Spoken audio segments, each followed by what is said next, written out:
turned down offer to leave Man United in summer. Manchester United skipper Bruno Fernandes says he could have left the club last summer. The 30-year-old was United's hero on Thursday night, scoring a hat-trick as they beat Real Sociedad to move into a Europa League quarter-final with Lyon. He was also singled out for praise by co-owner Sir Jim Ratcliffe in an interview with BBC Sport on Monday. But Fernandes said there had been an offer to sign him in the summer and he'd held talks with the club about his future. "I sat with the club because I had an offer to leave," he said. "We talked about the possibility of me leaving the club or staying. They said what they wanted from me. I just asked if they still see me as part of the future of the club or not. I spoke at the time with Erik ten Hag also.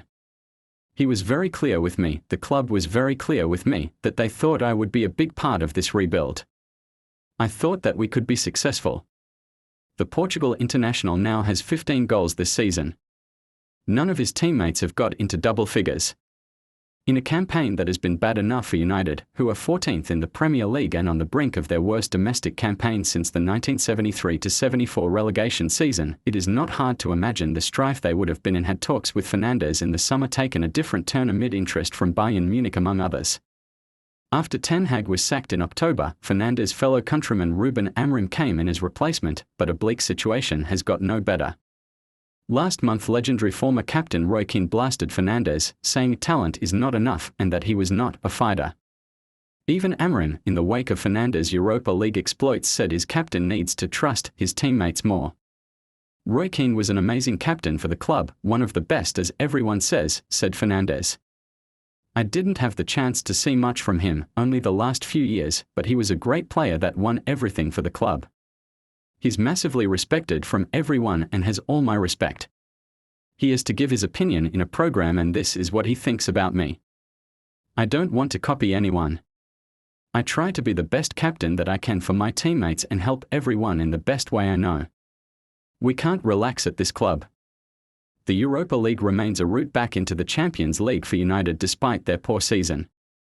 Fernandes, who is under contract until 2027, says he wants to stay at Old Trafford for as long as they are competing for trophies.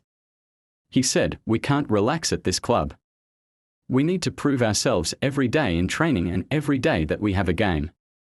I'm in the same boat as my teammates. It doesn't matter how much you do, how much you score, how much you assist. It's about the team. I'm very happy at the club. Obviously, I want to win trophies. I want to be in the biggest competitions, I want to fight for the big trophies. That's what I said to the club.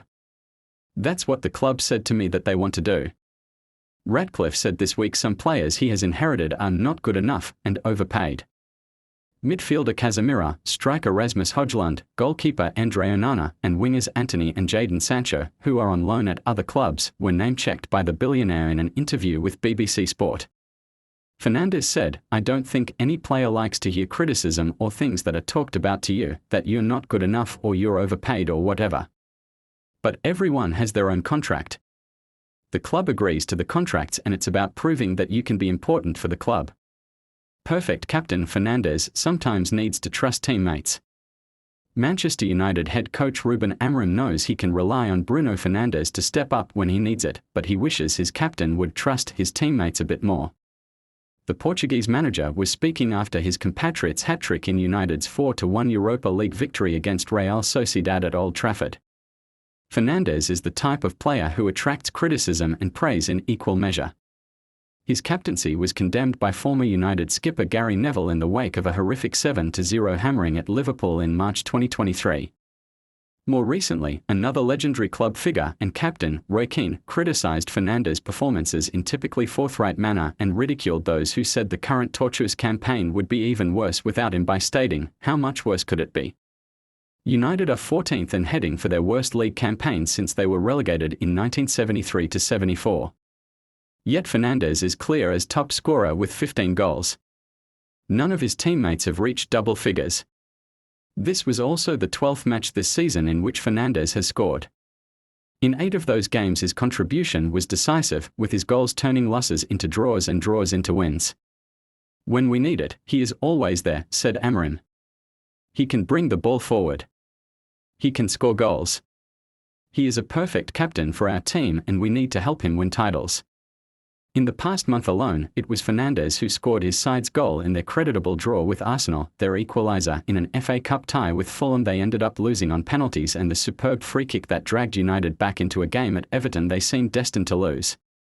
Fernandes' latest intervention rescued his team, who had fallen behind against Sociedad, knowing only victory could keep alive their hopes of winning a trophy this season and securing a European place next term.